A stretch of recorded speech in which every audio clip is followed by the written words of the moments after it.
So my name is Renee Ashlock. I am a middle school science teacher at Brophy College Preparatory Academy, Loyola Academy, which is part of it, in Phoenix, Arizona. And I apologize, I keep turning because my school is a little different. I'll give you a brief just overview of it. We are a 6 through 12 school. We are a private Jesuit school, and we have a middle school that is geared toward underrepresented populations and students who wouldn't normally get to go to a private school but have high academic potential. And we are actually in school from 7:30 to 5:30 Monday through Thursday, and then until we have a half day on Fridays. So I still have kids running around the hallway, plus today is the day of our middle school play, and the actors are here because they have a show at 6 o'clock. So I put up curtains on my door, so hopefully that keeps children on the other side. But if somebody pops in, you know that's why. I do have my background blurred. I have been teaching. This is my 18th year teaching. I have taught middle school science as well as ninth and 10th grade biology and AP biology. So I have used Mr. Potato Head in both middle school and high school science. It used to be part of the high school curriculum, and it has been since moved to the middle school curriculum, which made me very happy because I have buckets of potato heads. Um, I will be honest with you, and I'll tell you all about this later when I talk about supplies, but they are really hard to find now because what you want is the suitcases, and they are hard to find. So I have spent many hours on Facebook Marketplace and OfferUp and Craigslist to gather my potatoes over 2 summers. And then the high school that I used to teach at gave me all of the potatoes when I left because they are not using it in the high school anymore. So I was super excited about that. But I have been modeling in my classroom using AMTA modeling since my first year teaching. And that was before they even had a middle school modeling curriculum. Colleen McGowan, I met her at Arizona State University, and she taught me the modeling method using whiteboards and Socratic questioning. And I used it before there was any middle school modeling. So I've been doing it for a while. And that is a little bit about me. I see there are two of us in the meeting. If you would please unmute and tell us who you are, how familiar are you with modeling, and where you are. That would be awesome.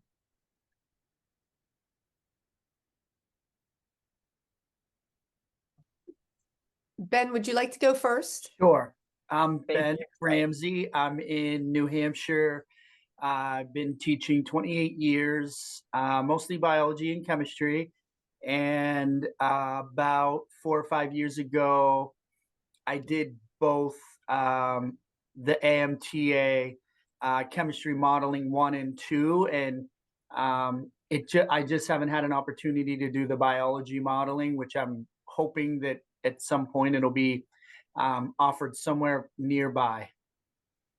Awesome. Okay. I'm just curious, when you say the biology modeling, are you talking about the EMBER program? The biology modeling is a workshop that American Modeling Teacher Association offers every year. And I think that it was originally MBER? yeah, I think it was originally that way, but it Okay. is now just called biology modeling, and it's through AMTA. Gotcha. Okay, where are And I'm you? taking notes. I am I'm Kay Schwartz. I am currently the program specialist for Science and Health TK-12 in Elk Grove, the Elk Grove Unified School District in Elk Grove, California, just south of Sacramento. And I started with Cindy Passmore at UC Davis, Mhm. started her quest for modeling using us as guinea pigs. So I got to be part of that program, which That's was awesome. eye-opening. I taught middle school for 22 years, Oh, wow. and now I'm at the district office, and I just want stuff for my teachers to do that's three-dimensional and Yes. can help the kiddos prepare for the test. Yes. That's awesome. Thank you. Whoops, maybe I can go to the next slide. There we go. My plan for the hour is, well, we did the introductions already. I'm going to talk about a little bit about Unit 4, which is where Mr. Potato Head, where Mr. Potato Head is in the middle school modeling. Then a little bit about what the students know already once we get to Mr. Potato Head. Then we're going to do, I guess we won't need breakout rooms. We'll just all do it together. But we're going to talk about the beginning of the unit. I figured you might not have Mr. Potato Heads with you. So the beginning of the unit is actually is without the potatoes. And I also have during COVID, I actually did Mr. Potato Head with the students online. So I do have a paper version, and I will share that a little bit with you as well. I am also going to talk a little bit about how I bring in genetic engineering, gene pool, dominant recessive, and a little bit of bioethics into the topics, both with the middle school and with the high school. Believe it or not, the middle school kids, I guess being a Catholic Jesuit high school, it comes up sometimes, especially when I read the scenario to you, because basically we're scientists and we're trying to reintroduce potato heads who have disappeared from an island. So it involves growing potato heads in a test tube. So we actually talk about some bioengineering as well as some bioethics and all of that. I actually have the unique opportunity to teach both science and religion. I've had people look at me and go, really? It's amazing. I can't even tell you how awesome it is to teach both of them together, but that's a whole other topic, which I will stay away from today. Anyway, and then I do have one video of students doing a whiteboard meeting, and I have some pictures of boards. They are not Mr. Potato Head boards, but I thought I would share some of them because lots of people are surprised that I do the modeling with middle school. And I'll be honest with you, they are better at the whiteboards than the high school students are at times. So I'm going to share one video and some of their boards with you. Okay, so this is the unit, and I can share a link. Is that okay, Sue, if I share the link to the folder? Sure. Okay. The AMTA modeling middle school modeling, at least, has a unit called Evolution, Reproduction, Heredity, and Genetics. I believe it is the same title of the unit in the biology modeling as well. And it has similar topics, but the students start with mutations and natural selection, which we have already done. We've done evolution. When my students come back from Christmas break, we will be doing cell division, growth, repair, and reproduction. So they will have some knowledge of meiosis and mitosis. They make a stop motion video about the about meiosis and mitosis, and have a rudimentary kind of grasp of mitosis and meiosis and how we get sperm and egg cells. And it is then followed by human heredity principles, which is where Mr. Potato Head falls in. And it's actually the anchor lab. It's the first lab. It's the one where the students do not have much knowledge of human heredity as they do the lab. So anybody have any questions about that so far? Those are the instructional goals. I believe in both the biology modeling and in the middle school modeling, there is a sheet that connects the NGSS standards to each one of the units. I was part of the group that rewrote the biology modeling unit, and we did a whole chart with all of the links to the NGSS standards so you can see those, and those are available on the AMTA website. These are the units and these are the activities that the students have done up until this point. You can see some of the things that they have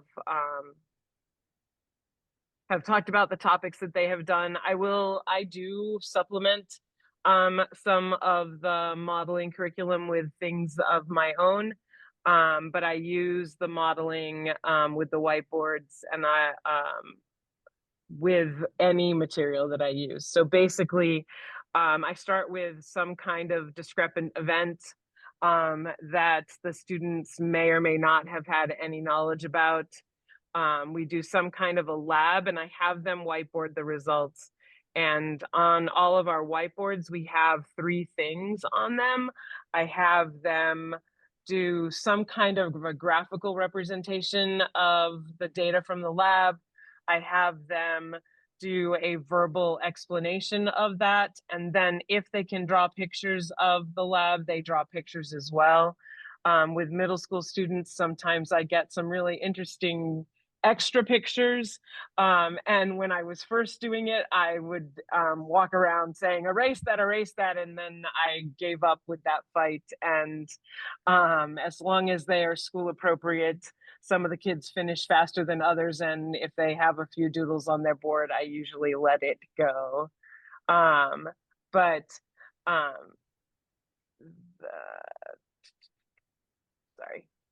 So you can see in the human heredity principles, we start with Mr. Potato Head. We then follow it up with Oompa Loompa genetics, Gregor Mendel's peas, which is a great place that I bring in some religion because he was a monk. We talk about hemophilia and mutations and those kinds of things as well. So I am going to open the teacher notes really quick so you can see what kind of materials they that are in here. And you can see how the activity actually starts.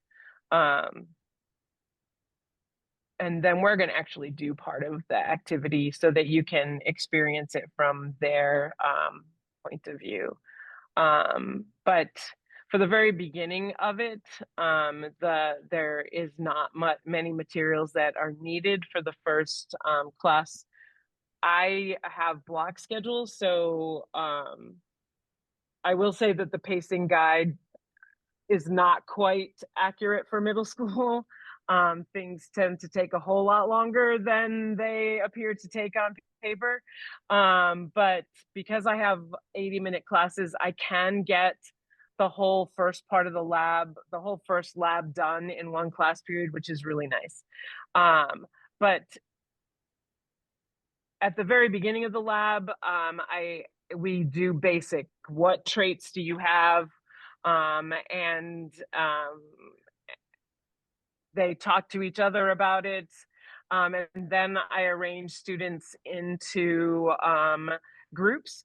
I usually explain to them that because we can't actually cross creatures so that they can actually see how traits are passed on, that we use a model organism, which is Mr. Potato Head. And they are super excited about it. Both the high school and the middle school students get really, really excited about using Mr. Potato Head. I don't know what it is about these little guys, but my students, and I'll show you pictures of it later, but they get really possessive about their potato families, because at the end we play Survivor and I get to kill potatoes based on their traits. And they get really, really upset at the end when some of the potatoes don't survive to reproduce. But basically what happens is that is it for the beginning, is that we just have a very brief discussion about traits that they possess, traits that their family members possess, and we talk about how some of those things are related, and how they think they get those traits. And most of them know that they have the concept of genes. They know that they get some from mom, they get some from dad.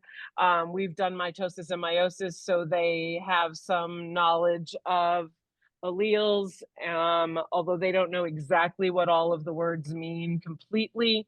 When I've done it with high school, more of them know what all of the words mean. But the middle schoolers, either they don't remember some of the things that we've talked about that have come up in the previous unit, or they've never heard it before. So I divide them into groups and I give them this little story. A disaster has occurred and the male and female potato heads have become separated. They can no longer mate, and now their species will become extinct. Our team has extracted sperm and eggs from the potato heads and placed them in a gamete bank. Now we will try to reintroduce the potato head species by creating test tube potato heads. Always surprises me that the middle schoolers at least have some knowledge of these the test tubes and all of that, and they seem to they giggle. They're all I have all boys, so they giggle, but then they talk about it. They're like, I even get questions of well, that's not right. You shouldn't be creating potatoes. You shouldn't be creating babies in a test tube. And if they're going to go extinct, then let them go extinct. And I actually stop and have those discussions right there. We talk about they and I pretty much stay very neutral. They talk about how shouldn't we just let, if a disaster has occurred, shouldn't we just let it happen? Isn't that natural? So that's where I bring in the bioethics, and we talk about well, if it was a disaster that humans made, shouldn't we fix it? The discussion goes all from environmental issues all the way to whether creating organisms in a lab is okay. So every once in a while, I end up having to put off parts of the lab till the next day, but the discussion is amazing, and I am always surprised at how interested the middle school students are in the discussion, and how much they actually gain, how much information and misinformation they have from the internet. The 9th and 10th graders also, the discussion is super interesting. It's a little bit more, they have a little bit more background information. I have even gone to having them do a little bit of research. I usually wait until after we've finished more of the genetics unit, but I have gone and had them do a little bit of research on the topics. I know that was a lot. Does anyone have any questions about that so far? I could talk about this activity for hours because I really like this activity, and it amazes me how many topics can be brought into it and how many the students actually bring into it themselves. I'm going to go back one slide to the gene pool.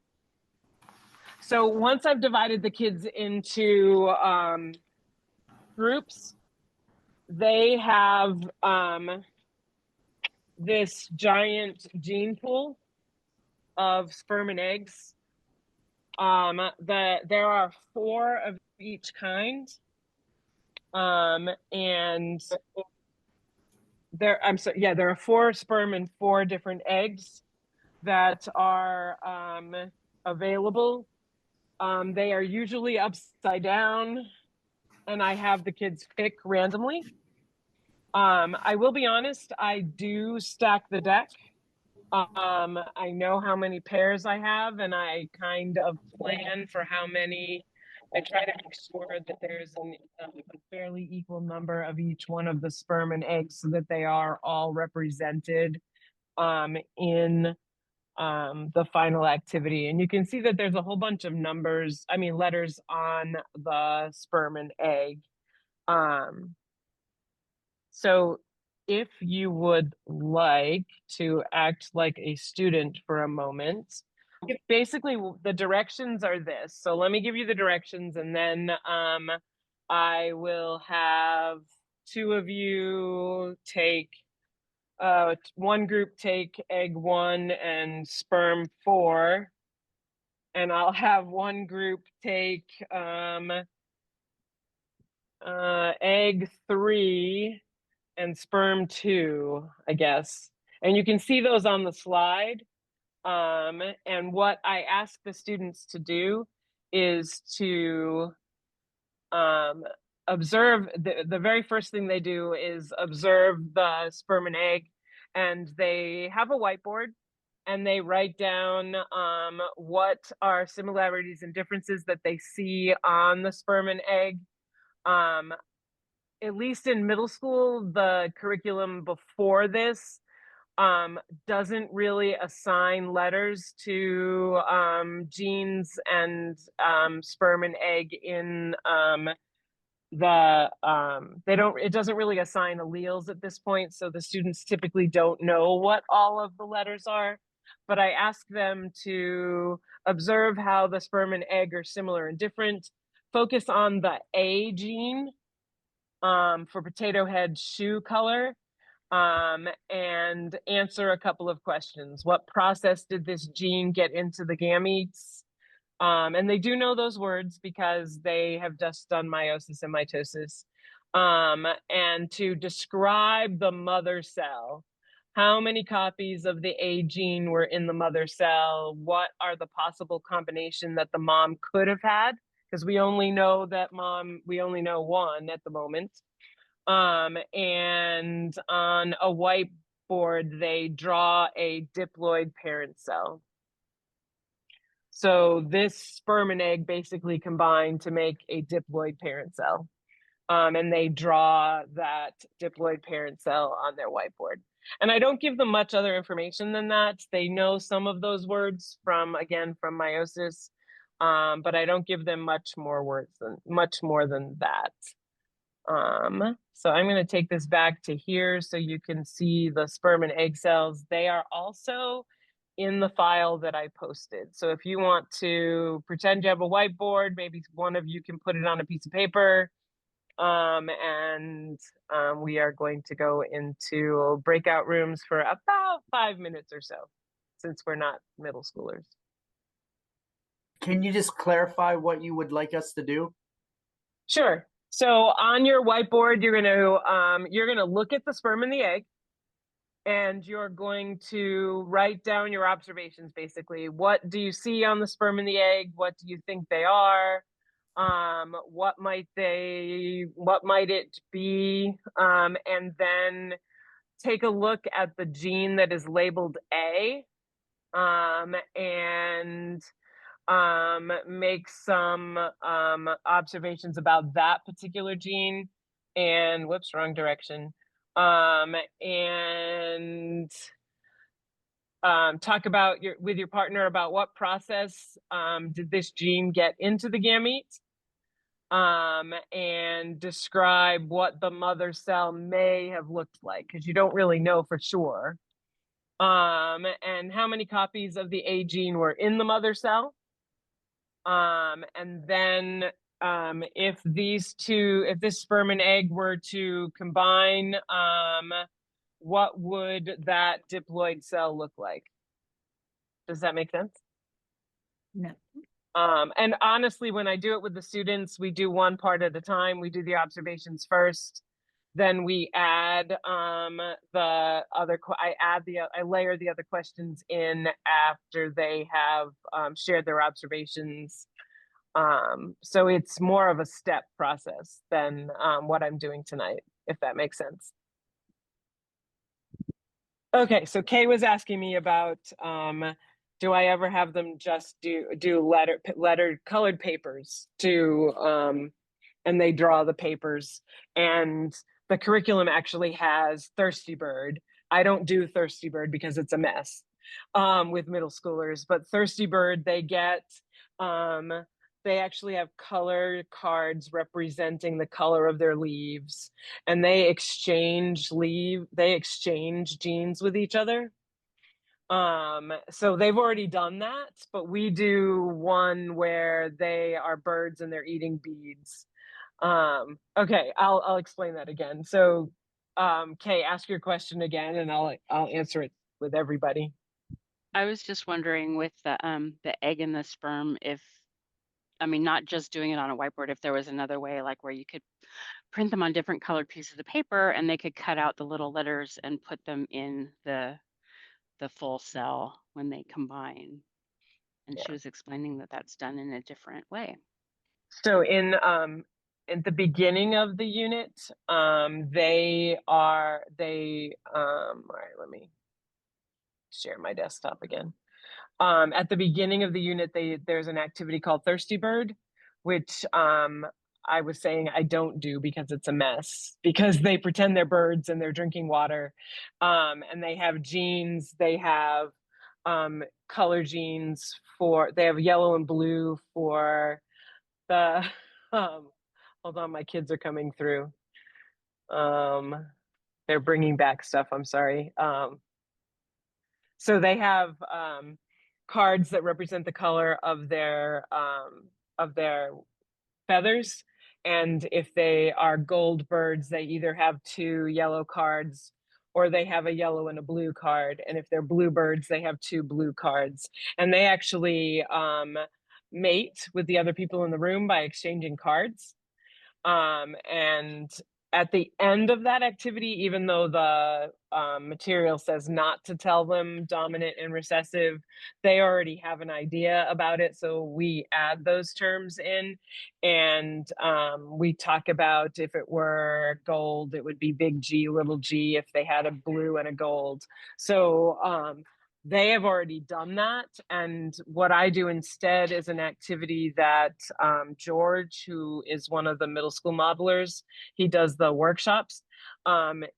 He has the birds pick beads out of colored water, and we talk about, we use that one instead because it's less messy. I do Thirsty Bird with the high school kids. But I do the bead activity with the younger kids because it's less messy. Okay, so let's look at, so basically what we would have done, and I know I'm running out of time and I figured I would be, with the whiteboards, the kids will present their whiteboards, and the first part they talk about just what they observed.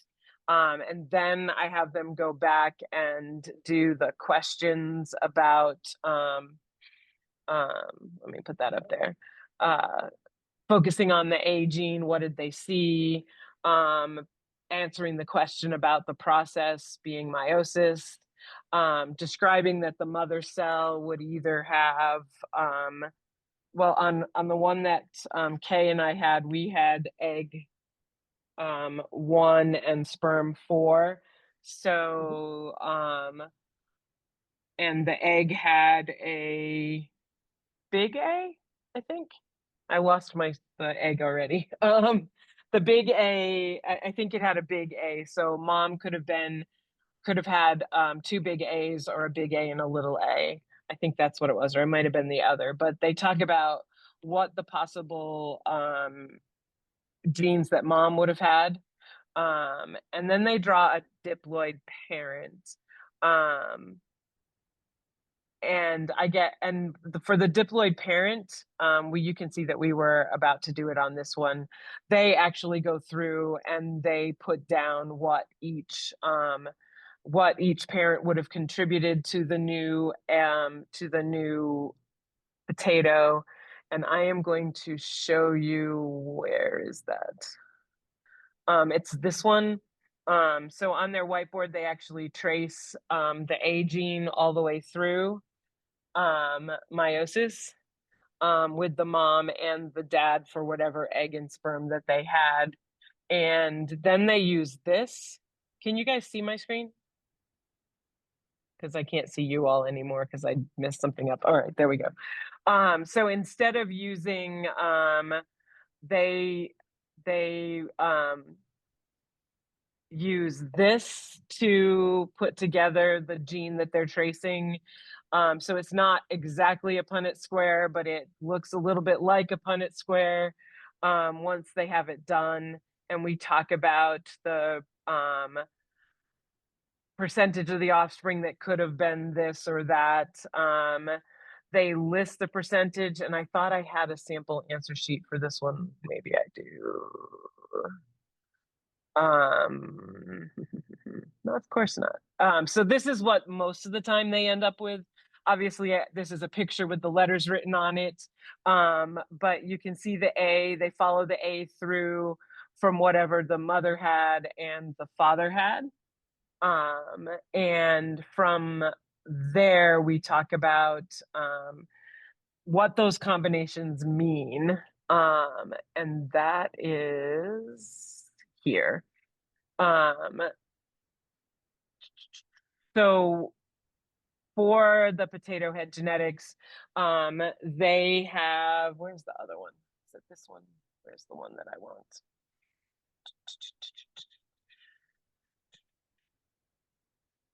Yeah, so this is the one where they take their sperm and egg and they write down what the sperm gave and what the egg gave. They don't write it in the correct order until they get here.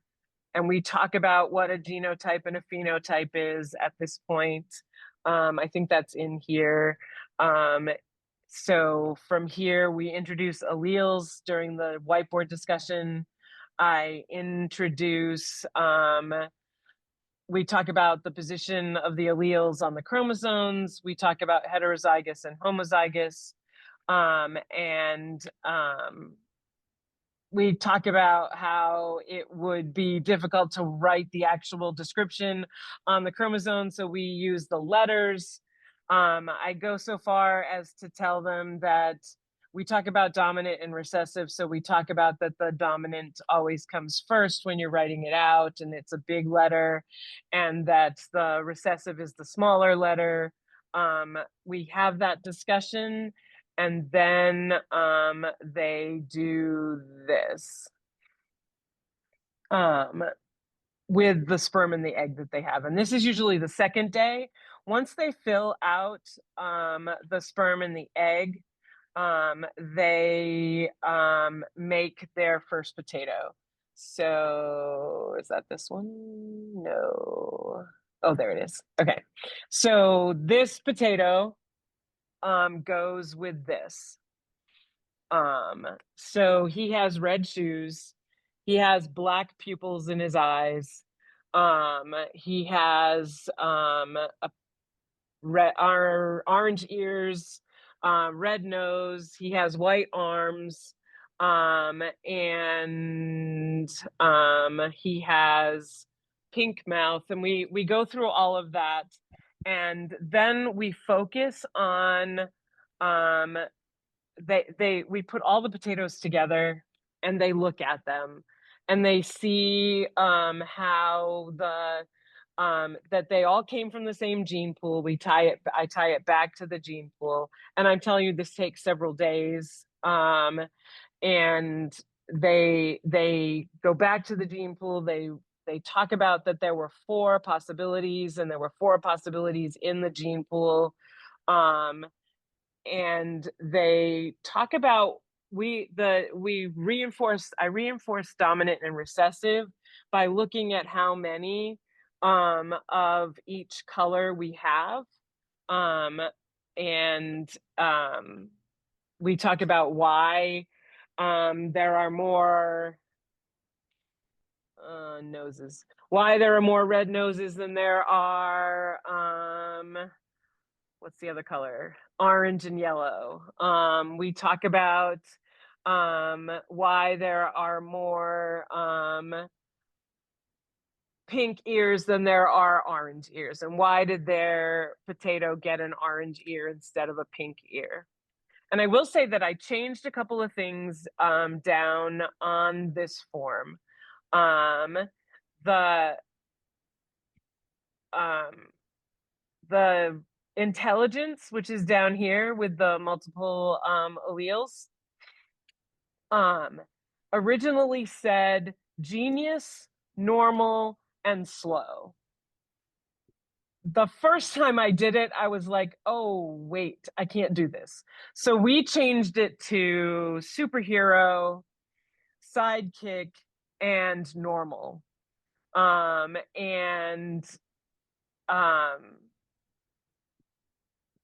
We talk about how there is a range, and I actually spend a great deal of time on this one because we talk about how there's not just one kind, there's 3, and how you could have 7 to 8 dominants, you're a superhero, 2 to 6 and you're a sidekick. So that even within those 3 categories, we talk about how there's a wide range of possibilities within those. The other one that's interesting is the blood type. And in the back of the potato, we put a piece of paper that represents the blood type. And we talk about how all phenotypes are not visible to the naked eye, basically. So we have that on the inside. And I know, so very quickly, I just want to show you. So those are the links. They're in the video, but they're also in the folder that I shared you. But I wanted to show you this.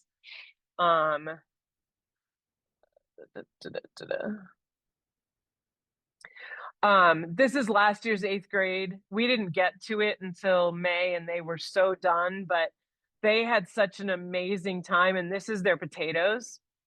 And they make, so they make a parent, and then they find another group in the room, and they make a baby they make 2 babies with another group in the room.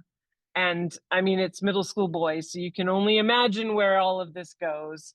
The silliness that ensues, and the myriad of topics that we can have. Because in Arizona, the sex education is a 5th grade standard.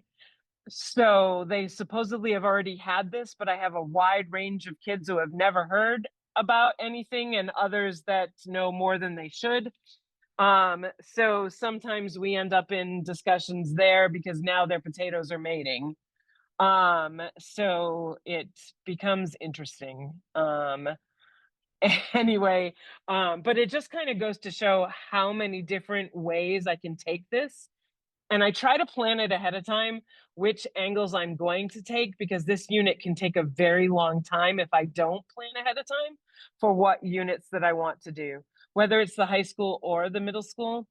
But you can see in this drawing here, and I know it's upside down, this is a natural selection board that was done that is in the previous unit, and they are storyboarding what happens over time.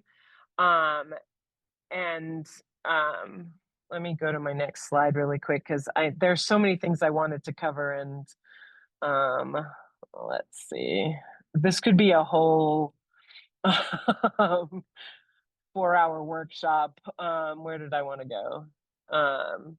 Yeah, so typically I do whiteboards where I would have to unblur, but I'm sitting at a giant table at the back of my room. I have a huge classroom, and we actually have tables set up in the back that look like a board room table. And we have board meetings at this back table, and the kids bring their boards back here, and they all hold their boards up so that everybody can see their boards, and they talk to each other and ask questions of each other. They look for similarities and differences on their boards, and they at this point in the year, December, my 8th graders can lead their own board meeting with very little input from me. My 6th and 7th graders are not as good at it, but um, they are getting there. I mean, usually by the end of 6th grade, they have it down pretty well that they can ask each other questions. They know what to look for. But they have to have a refresher when they get to 7th grade. My 8th graders are pretty good right from the beginning almost of being able to run their own board meeting with very little input from me. But I usually have a list of questions ready, which some of those questions I had here. So some of those questions that I had you guys answer right away are some of the questions that I throw in the board meetings to get them to go further. Um, okay. I feel like I'm rushing now. I'm sorry. I do have one video that I would like to show you if it's okay. I know it's going to go over a little bit, or we're already over a little bit, but let me show you this video because these are 2 8th graders who are now seniors at Brophy, and they are actually, this young man right here is pretty much runs our robotics program, which is 13 teams. And it's pretty amazing that they've come from where they were then to where they are now. But this is a video. I don't remember which one this is. I'll tell you in a minute. But this is one of the board meetings, and you can see that, oh, it's energy. It's the energy unit, which, by the way, is in every single AMTA unit. There's some kind of energy. And if you start it in 6th grade and pull it all the way through, by the time they get to physics, they are pretty aware of energy being a transfer and not, you're not creating energy. And but this is 8th graders explaining energy in an ecosystem.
Is there sound?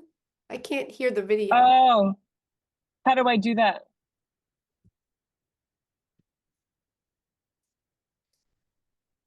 Oh, I'm sorry. That's okay. We got the idea. So what you couldn't hear was they got a little goofy and I threw in some guiding questions asking them about where does the waste that the plants have after photosynthesis, where does it go? And they talked about how the herbivores they eat the plants, and they described how the energy moves from one place to another. But I can put that video in the folder. It's not in there right now. I asked them if I could share it and they said yes. So I will put it in the folder so you can hear it. But it still amazes me how much the students pull out in the whiteboard discussions. When they're asking each other questions or I ask them questions, it's like they knew it, but they didn't know how to say it. So all they need is a little bit of a push, and they explain it based on the data that they have. So it's pretty amazing. Does anybody have any questions?